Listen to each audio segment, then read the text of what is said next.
Hitman கண்ணிலிருந்து வந்த ஆனந்த கண்ணீர். ரோஹித் சர்மாவை தட்டி கொடுத்த விராட் கோலி.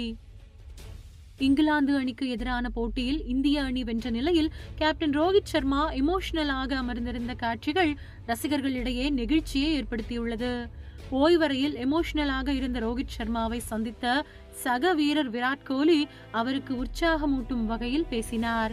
T20 உலகக்கோப்பை தொடரில் இங்கிலாந்து அணிக்கு எதிரான அரையிறுதி ஆட்டத்தில் இந்திய அணி 68 ரன்கள் வித்தியாசத்தில் வெற்றி பெற்று சாதனை படைத்துள்ளது.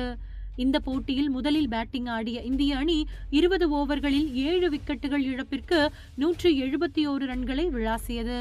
அதிகபட்சமாக ரோஹித் சர்மா 57 ரன்களும் சூரியகுமார் யாதவ் 47 ரன்களும் சேர்த்தனர்.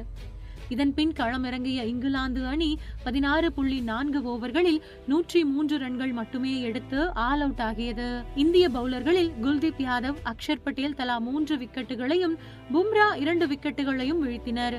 இந்த வெற்றியின் காரணமாக T20 உலகக்கோப்பை தொடரின் இறுதிப் போட்டிக்கு முன்னேறி இந்திய அணி சாதனை படைத்துள்ளது.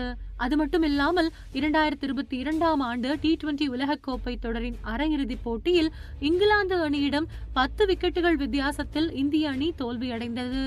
இந்த தோல்விக்கு பழி தீர்க்கும் வகையில் இந்திய அணி மீண்டும் T20 உலகக்கோப்பை தொடரின் அரையிறுதிப் போட்டியிலேயே வீழ்த்தி சம்பவம் செய்துள்ளது. இந்த வெற்றிக்கு பின் இந்திய அணியின் கேப்டன் ரோஹித் சர்மா எமோஷனலாக காணப்பட்டார்.